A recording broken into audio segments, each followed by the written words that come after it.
Hallelujah. ದೇವರ ಪರಿಶುದ್ಧಾದ ನಾಮಕ್ಕೆ ಸ್ತೋತ್ರವಾಗಲಿ. ಈ ಮುಂಜಾನೆ ವೇಳೆಯಲ್ಲಿ ಯೂಟ್ಯೂಬ್ನಲ್ಲಿ ವಾಕ್ಯವನ್ನು ವೀಕ್ಷಿಸುತ್ತಿರುವ ಪ್ರತಿಯೊಬ್ಬರಿಗೂ ಯೇಸು ಕ್ರಿಸ್ತನ ಮಧುರವಾದ ನಾಮದಲ್ಲಿ ವಂದನೆಯನ್ನು ಸಲ್ಲಿಸುವುದಾಗಿದ್ದೇನೆ. ನಾವೆಲ್ಲ ಈ ದಿನದಲ್ಲಿ ಎಷ್ಟೋ ಸಂಕಟದಲ್ಲಿ, ಎಷ್ಟೋ ಕಷ್ಟಗಳಲ್ಲಿ, ರೋಗಗಳಲ್ಲಿ, ಅನೇಕ ವಿಚಾರಗಳಲ್ಲಿ ನಾವು ಕುಗ್ಗಿ ಹೋಗಿರ್ಬೋದು, ಮನಗುಂದಿದವರಾಗಿರಬಹುದು. ಬಟ್ ಈ ದಿನ ದೇವರ ವಾಕ್ಯ ನಿಮ್ಮ ಸಂಗಡ ಮಾತನಾಡುವಂಥದ್ದಾಗಿದೆ. ಕೀರ್ತನೆಗಳು 42ನೇ ಅಧ್ಯಾಯ 5ನೇ ವಚನ ಹೀಗೆ ಹೇಳುತ್ತದೆ. ಕೀರ್ತನೆಗಳು 42ನೇ ಅಧ್ಯಾಯ 5ನೇ ವಚನ ಹೀಗೆ ಹೇಳುತ್ತದೆ. ನನ್ನ ಮನವಿ, ನೀನು ಕುಗ್ಗಿ ಹೋಗಿರುವುದೇನು? ಹೀಗೆ ವ್ಯತ್ಯಪಡುವುದೇಕೆ? ದೇವರನ್ನು ನಿರೀಕ್ಷಿಸು, ಆತನೇ ನನಗೆ ರಕ್ಷಕನು, ದೇವರು ಆಗಿದ್ದಾನೆ. ನಾನು ಇನ್ನು ಆತನನ್ನು ಸ್ತುತಿಸುತ್ತಿರುವೆನು. ಆಮೆನ್. ಹಲ್ಲೆಲೂಯ. ದೇವರ ವಾಕ್ಯ ಈ ದಿನ ನಮ್ಮೆಲ್ಲರ ಸಂಗಡ ಸ್ಪಷ್ಟವಾಗಿ ಮುಕ್ತವಾಗಿ ಮಾತನಾಡುವುದೇನೆಂದ್ರೆ, ನೀವು ಈ ದಿನ ಕುಗ್ಗಿ ಹೋಗಿರುವ ಸಂದರ್ಭದಲ್ಲಿ ಇರ್ಬೋದು, ಪರಿಸ್ಥಿತಿಯಲ್ಲಿ ಇರ್ಬೋದು, ಎಷ್ಟೋ ಕಷ್ಟಗಳು, ಎಷ್ಟೋ ವೇದನೆಗಳು, ಎಷ್ಟೋ ನೋವುಗಳು, ರೋಗಗಳು, ಸಾಲಬಾಧೆಗಳು, ಅನೇಕ ಚಿಂತೆಗಳು ನಿಮ್ಮ ಜೀವಿತದಲ್ಲಿ ನಿಮ್ಮನ್ನು ಕುಗ್ಗಿಸಿರ್ಬೋದು, ನೀವು ನಿರಾಶೆಯಿಂದ ಇರ್ಬೋದು. ಬಟ್ ದೇವರ ವಾಕ್ಯ ಹೇಳ್ತಿದೆ, ಭಕ್ತನಾದ ದಾವೀದನು ಹೇಳ್ತಾ ಇದ್ದಾನೆ, ನನ್ನ ಮನವಿ, ನೀನು ಕುಗ್ಗಿ ಹೋಗಿರುವುದೇನು? ಹೀಗೆ ವ್ಯತ್ಯಪಡುವುದು ಅಂದ್ರೆ ಹೀಗೆ ಸಂಕಟ ಪಡುವುದೇಕೆ? ದೇವರನ್ನು ನಿರೀಕ್ಷಿಸಿಕೊಂಡಿರು. ದೇವರು ನಮ್ಮ ರಕ್ಷಕನು ದೇವರು ಆಗಿರುವುದರಿಂದ ನಾವು ಆತನನ್ನು ಸ್ತುತಿಸುತ್ತಿರುವೆನು ಅಂತ ದೇವರ ವಾಕ್ಯ ಹೇಳುವಂತದ್ದಾಗಿದೆ. ಹೌದು ಪ್ರೀತಿಯ ದೇವರ ಮಕ್ಕಳೇ, ಅನೇಕ ಜನರು ಈ ದಿನಮಾನಗಳಲ್ಲಿ ನೀತಿವಂತರಿಗೆ ಬರುವ ಕಷ್ಟಗಳು ಅನೇಕವಿದ್ರು ದೇವರು ಅದನ್ನು ಬಿಡಿಸುವಾತನಾಗಿದ್ದಾನೆ. ಎಷ್ಟೋ ಸಮಯದಲ್ಲಿ ನಮಗೆ ಹಲವಾರು ಕಷ್ಟಗಳು, ವೇದನೆಗಳು, ನಿಂದೆಗಳು, ಅವಮಾನಗಳು ಅನೇಕವಿದ್ದರೂ ದೇವರು ನಮ್ಮ ಸಂಗಡ ಇರುವವನಾಗಿದ್ದಾನೆ. ನಾವು ಕುಗ್ಗಿ ಹೋಗೋದು ಬೇಡ. ನಾವು ನಮ್ಮ ಮನಸ್ಸು ನೋವಿಸಿಕೊಳ್ಳುವುದು, ವ್ಯಥೆಪಡುವುದು ಬೇಡ, ಚಿಂತಿಸುವುದು ಬೇಡ. ದೇವ್ರ ಸನ್ನಿಧಿಯಲ್ಲಿ ಬಂದು, ಇಕ್ಕಟ್ಟಿನ ಪರಿಸ್ಥಿತಿಯಲ್ಲಿ ನೀವು ದೇವ್ರ ಸನ್ನಿಧಿಯಲ್ಲಿ ಬರುವುದಾದ್ರೆ ದೇವರು ನಿಮ್ಮ ಜೀವಿತದಲ್ಲಿ ಅದ್ಭುತವನ್ನು ಮಾಡುವ ಆತನಾಗಿದ್ದಾನೆ. ನಾವು 120ನೇ ಕೀರ್ತನೆ 1ನೇ ವಚನ ಹೀಗೆ ಹೇಳುತ್ತದೆ. ಇಕ್ಕಟ್ಟಿನಲ್ಲಿ ಯೆಹೋವನಿಗೆ ಮೊರೆ ಇಟ್ಟೆನು, ಆತನು ಸದುತ್ತರವನ್ನು ದಯಪಾಲಿಸಿದನು. ಆಮೇಲೆ ದೇವರ ವಾಕ್ಯ ಸ್ಪಷ್ಟವಾಗಿ ಹೇಳ್ತಿದೆ, ಯಾವಾಗ ಇಕ್ಕಟ್ಟು ಬಂತೋ, ಯಾವಾಗ ಕಷ್ಟಗಳು ಬಂತೋ, ಯಾವಾಗ ಕಣ್ಣೀರಿನ ಸಂದರ್ಭ, ಇನ್ನೇನು ದಾರಿನೇ ತೋಚದಂತಹ ಪರಿಸ್ಥಿತಿಲಿರುವಾಗ ಭಕ್ತರು ಯಾವಾಗ ದೇವರಿಗೆ ಇಕ್ಕಟ್ಟಿನ ಸಂದರ್ಭದಲ್ಲಿ ಯಾವಾಗ ದೇವರಿಗೆ ಮೊರೆ ಇಡ್ತಾರೋ, ದೇವರು ನಮ್ಮನ್ನು ರಕ್ಷಿಸುವಾತನು, ನಮ್ಮ ಮೊರೆಯನ್ನು ಕೇಳುವಾತನು, ನಮ್ಮ ಜೀವಿತದಲ್ಲಿ ಅದ್ಭುತ ಮಹತ್ಕಾರ್ಯಗಳನ್ನು ಮಾಡುವಾತನಾಗಿದ್ದಾನೆ. ಅದೇ ರೀತಿ ಕೀರ್ತನೆ 57ನೇ ಕೀರ್ತನೆ 3ನೇ ವಚನ ಹೇಳುತ್ತೆ, ಆತನು ಪರಲೋಕದಿಂದ ಸಹಾಯ ಮಾಡಿ ನಿಂದಕರ ಬಾಯಿಗೆ ನನ್ನನ್ನು ತಪ್ಪಿಸುವನು. ಆಮೇಲೆ ಎಷ್ಟೋ ಸಮಯ ನಮಗೆ ಇಕ್ಕಟ್ಟುಗಳು ಬಂದಾಗ, ಕಷ್ಟಗಳು ಬಂದಾಗ, ವೇದನೆಗಳು ಬಂದಾಗ, ರೋಗಗಳು ಬಂದಾಗ ಅನೇಕರು ನಮಗೆ ಚುಚ್ಚಿ ಮಾತನಾಡಿರ್ತಾರೆ, ಅನೇಕರು ನಿಂದಿಸಿರ್ತಾರೆ. ಬಟ್ ನಾವು ದೇವರಿಗೆ ಒಂದು ಮೊರೆ ಇಡುವಾಗ, ದೇವರಿಗೆ ಕೃತಜ್ಞತಾ ಸ್ತುತಿಗಳನ್ನು ಸಲ್ಲಿಸಿ ನಾವು ಪ್ರಾರ್ಥಿಸುವಾಗ ದೇವರು ನಮ್ಮ ಮೊರೆಯನ್ನು ಲಾಲಿಸಿ ನಿಂದಕರ ಬಾಯನ್ನು ಕಟ್ಟಿ ಪರಲೋಕದಿಂದ ನಮಗೆ ಸಹಾಯ ಮಾಡುವಾತನಾಗಿದ್ದಾನೆ. ದೇವ ಮಕ್ಕಳೇ, ಇದಕ್ಕೆ ನಾವು ಉದಾಹರಣೆಯಾಗಿ ಬೈಬಲಿನಲ್ಲಿ ಹಲವಾರು ಉದಾಹರಣೆಗಳನ್ನು ನಾವು ನೋಡ್ಬೋದು.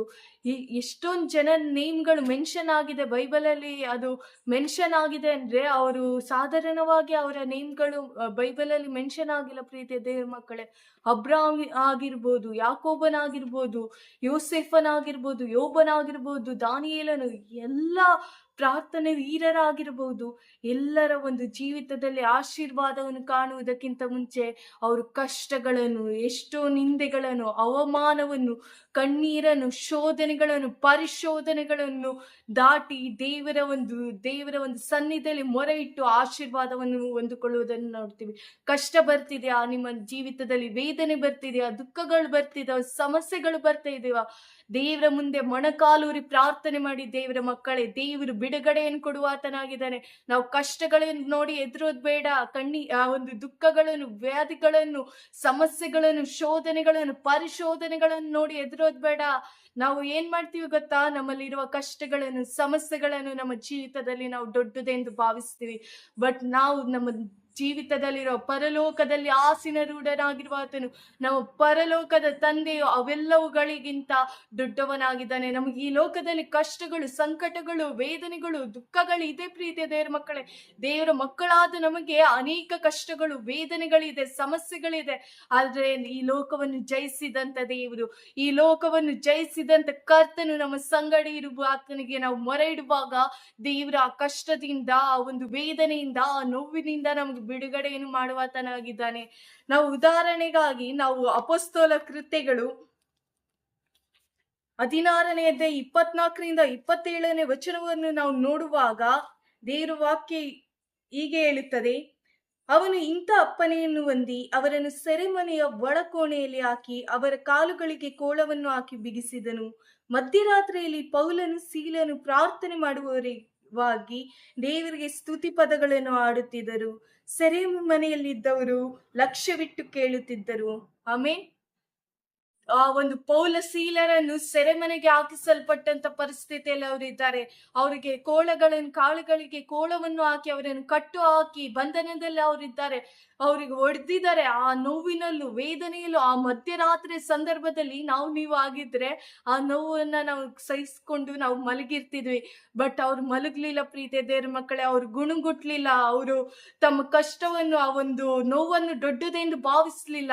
ಅವ್ರು ಸ್ತುತಿ ಪದಗಳನ್ನ ಆಡಕ್ಕೆ ಸ್ಟಾರ್ಟ್ ಮಾಡಿದ್ರು, ಪ್ರಾರ್ಥನೆ ಮಾಡೋದಕ್ಕೆ ಸ್ಟಾರ್ಟ್ ಮಾಡಿದ್ರು, ಸ್ತುತಿ ಪದಗಳನ್ನ ಆಡಕ್ಕೆ ಸ್ಟಾರ್ಟ್ ಮಾಡಿದ್ರು.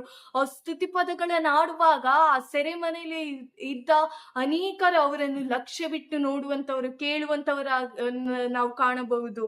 ಯಾವಾಗ ಅವ್ರು ಸ್ತುತಿ ಪದಗಳನ್ನು ಮಾಡ್ತಾರೋ, ದೇವರಿಗೆ ಪ್ರಾರ್ಥನೆ ಮಾಡ್ತಾರೋ, ಅಲ್ಲಿ ಅದ್ಭುತ ನಡೀತಿದೆ. ನಾವು 26ನೇ ವಚನದಲ್ಲಿ ನೋಡುವಾಗ ಅಕಸ್ಮಾತ್ ಆಗಿ ಮಹಾಭೂಕಂಪ ಉಂಟಾಯಿತು. ಸೆರೆಮನೆಯ ಅಸ್ಥಿವಾರಗಳು ಕದಲಿದವು. ಅದೇ ಕ್ಷಣದಲ್ಲಿ ಕದಗಳೆಲ್ಲ ತೆರೆದವು. ಎಲ್ಲರ ಬೇಡಿಗಳು ಕಳಚಿ ಬಿದ್ದವು. ಆಮೇಲೆ ಅವ್ರು ಸಿಮ್ಮಿದ್ದಾಗ ಸೆರೆಮನೆಗಳ ಕದಗಳು ತೆಗಿಲಿಲ್ಲ ಪ್ರೀತಿಯ ದೇವರ ಮಕ್ಕಳೇ. ಅವರ ಬಂಧನಗಳು ಬಿಚ್ಚಲ್ಪಡಲಿಲ್ಲ. ಅವ್ರ ಕಷ್ಟಗಳು ನೀಗಿ ಹೋಗ್ಲಿಲ್ಲ. ಅವರ ಸಮಸ್ಯೆಗಳು ಪರಿಹಾರವಾಗ್ಲಿಲ್ಲ. ಯಾವಾಗ ದೇವರಿಗೆ ಕೃತಜ್ಞತಾ ಸ್ತುತಿ ಮಾಡಿದ್ರು, ಸ್ತುತಿಗಳನ್ನು ಸಲ್ಲಿಸಿದಿರೋ, ಅರ್ಭಟಿಸಿ ಆರಾಧಿಸಿದರೋ, ದೇವರಿಗೆ ಆರಾಧನೆ ಮಾಡಿದರೋ, ಅವಾಗ ಒಂದು ಅದ್ಭುತವನ್ನು ನಡೆಯುವಂತದನ್ನು ನಾವು ಕಾಣ್ತೀವಿ. ಆ ಇಕ್ಕಟ್ಟಿನ ಪರಿಸ್ಥಿತಿಯಲ್ಲಿ ದೇವರು ಅವರ ಜೀವಿತದಲ್ಲಿ ಮಾಡಿದ ಅದ್ಭುತಗಳನ್ನು ನಾವು ಕಾಣ್ತೀವಿ ಪ್ರೀತಿಯ ದೇವರ ಮಕ್ಕಳೇ. ಅವ್ರು ಸುಮ್ಮನಾಗಿದ್ರೆ ಆ ದಿನ ಅದ್ಭುತ ನಡೀತಿರ್ಲಿಲ್ಲ. ಆ ದಿನ ಅವ್ರು ಸ್ತುತಿಸಿ ಆರಾಧಿಸಿ ದೇವರ ಅದ್ಭುತವನ್ನು ಅಂದುಕೊಂಡಿದ್ದಕ್ಕಾಗಿ ಈ ದಿನ ಅವರು ಬೈಬಲ್ ನಲ್ಲಿ ಬರೆಯಲ್ಪಟ್ಟಿದ್ದಾರೆ ದೇವರ ಮಕ್ಕಳೇ. ನಾವು ಅನೇಕ ಸರಿ ಕಷ್ಟಗಳು, ವೇದನೆಗಳು, ಶೋಧನೆಗಳು ಬಂದಾಗ ನಾವು ಕುಗ್ಗಿ ಹೋಗ್ತೀವಿ, ನಾವು ನಿರಾಶೆರಾಗ್ತೀವಿ. ಎಷ್ಟೋ ಸಮಯ ದೇವರ ಮೇಲೆ ಇರುವ ಒಂದು ನಂಬಿಕೆ ಕಡಿಮೆ ಆಗುತ್ತೆ. ಆದ್ರೆ ಅಂತ ಪರಿಸ್ಥಿತಿಯಲ್ಲಿ ನೀವು ದೇವರಿಗೆ ಕೂಗುವಾಗ, ದೇವರಿಗೆ ಪ್ರಾರ್ಥನೆ ಸಲ್ಲಿಸುವಾಗ ದೇವರು ನಿಮ್ಮ ಜೀವಿತದಲ್ಲಿ ಅದ್ಭುತ ಮಾಡುವಾತನಾಗಿದ್ದಾನೆ ಪ್ರೀತಿಯ ದೇವರ ಮಕ್ಕಳೇ. ನಾವು ಕೀರ್ತನೆಗಳು 145ನೇ ಅಧ್ಯಾಯ 14ನೇ ವಚನವನ್ನು ಧ್ಯಾನಿಸೋಣ. ಕೀರ್ತನೆಗಳು 145:14. ಯೆಹೋವನು ಬಿದ್ದವರನ್ನೆಲ್ಲ ಎತ್ತುವವನು, ಕುಗ್ಗಿದವರನ್ನೆಲ್ಲ ಉದ್ಧರಿಸುವಾತನು ಆಗಿದ್ದಾನೆ.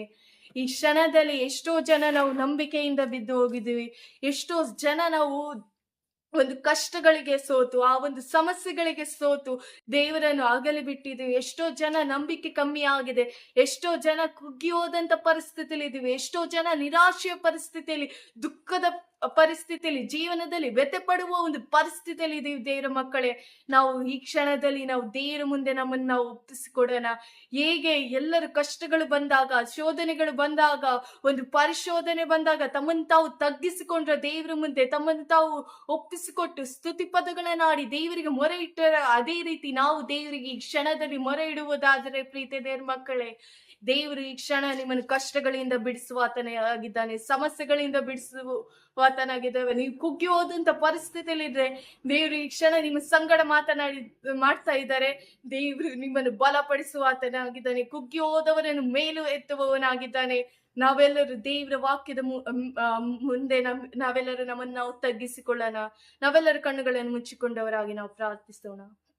ಪರಿಶುದ್ಧನೇ, ಪರಿಶುದ್ಧನೇ, ಮಹೋನ್ನತನಾದ ದೇವರೇ, ಕೃಪೆಯಲ್ಲಿ ಐಶ್ವರ್ಯನಾದ ದೇವರೇ, ಸರ್ವಶಕ್ತನೇ, ಸರ್ವಾಪ್ತಿ ಸ್ತೋತ್ರಗಳು ರಾಜ. ಏಸಪ್ಪ, ಈ ಒಂದು ಒಳ್ಳೆ ಸಮಯದಲ್ಲಿ ರಾಜ, ವಾಕ್ಯದ ಮುಖಾಂತರ ನೀವು ಪ್ರತಿಯೊಬ್ಬರ ಸಂಗಡ ಮುಕ್ತವಾಗಿ ಮಾತನಾಡಿದಕ್ಕಾಗಿ ಸ್ತೋತ್ರಗಳು ರಾಜ. ಯಾರೆಲ್ಲ ಸಂಕಟದಲ್ಲಿ, ರೋಗದಲ್ಲಿ, ಕಷ್ಟದಲ್ಲಿ, ಬಡತನದಲ್ಲಿ, ವ್ಯಾಧಿಯಲ್ಲಿ ಇದ್ದು ರಾಜ, ಎಷ್ಟೋ ಜನರು ಈ ದಿನಮಾನದಲ್ಲಿ ರಾಜ ಕುಗ್ಗಿ ಹೋದಂತ ಸ್ಥಿತಿಯಲ್ಲಿ ಏಸಪ್ಪ, ಅವ್ರು ಇರುವಾಗಲೂ ರಾಜ, ವ್ಯಥಪಡುವಂತ ಸ್ಥಿತಿಯಲ್ಲಿ ಇರುವಾಗಲೂ, ಚಿಂತಿಸುವಂತ ಸ್ಥಿತಿಯಲ್ಲಿ ಇರುವಾಗಲೂ ರಾಜ, ಏಸಪ್ಪ, ಈ ಕ್ಷಣದಲ್ಲಿ ರಾಜ ವಾಕ್ಯವನ್ನು ಕೇಳಿ ರಾಜ, ವಾಕ್ಯದ ಮುಂದೆ ಯಾರೆಲ್ಲ ತಮ್ಮನ್ನು ತಾವು ತಗ್ಗಿಸಿಕೊಳ್ತಾ ಇದ್ದಾರೆ ರಾಜ, ಅವರ ಪ್ರಾರ್ಥನೆಯನ್ನು ಕೇಳುವಾತನು, ಅವರ ಕೂಗಿಗೆ ಕಿವಿಗೊಡುವಾತನು, ಇಕ್ಕಟ್ಟಿನ ಸಮಯದಲ್ಲಿ ಬಿಡಿಸಿ ರಾಜ, ಏಸಪ್ಪ, ಒಂದು ರಕ್ಷಿಸುವಾತನು ನೀನಾಗಿರುವುದಕ್ಕಾಗಿ ಸ್ತೋತ್ರಗಳು ರಾಜ. ಏಸಪ್ಪ, ನೀವು ತಾನೇ ಪ್ರತಿಯೊಬ್ಬರ ಜೀವಿತದಲ್ಲಿ ಅದ್ಭುತಗಳನ್ನು ಮಾಡಬೇಕಾಗಿ ನಿಮ್ಮಲ್ಲಿ ಪ್ರಾರ್ಥನೆ ಮಾಡ್ತಿದ್ದೇವೆ ರಾಜ. ಏಸಪ್ಪ, ವಾಕ್ಯವನ್ನು ಕೇಳುವುದು ಹೇಳುವುದು ಮಾತ್ರ ಅಲ್ಲ ರಾಜ, ಅದನ್ನು ಕೈಗೊಂಡು ನಡೆದು ರಾಜ, ಇನ್ನು ಆತ್ಮಿಕತೆಯಲ್ಲಿ ಹೆಚ್ಚು ಅಭಿವೃದ್ಧಿ ಹೊಂದುವಂತೆ ನೀನು ತಾನೇ ಸಹಾಯ ಮಾಡು ರಾಜ. ನಮ್ಮನ್ನು ನಾವು ತಗ್ಗಿಸಿಕೊಳ್ಳುತ್ತಾ ನಿನ್ನ ನಾಮವನ್ನು ಹೆಚ್ಚಿಸುತ್ತಾ ನಜರೇತಿನ ಯೇಸು ಕ್ರಿಸ್ತನ ಮುದ್ದಾದ ನಾಮದಲ್ಲಿ ಬೇಡಿಪಡುತ್ತಿರುವೆ ಸ್ವರ್ಗೀಯ ತಂದೆ. ಆಮೇನ್, ಆಮೇನ್.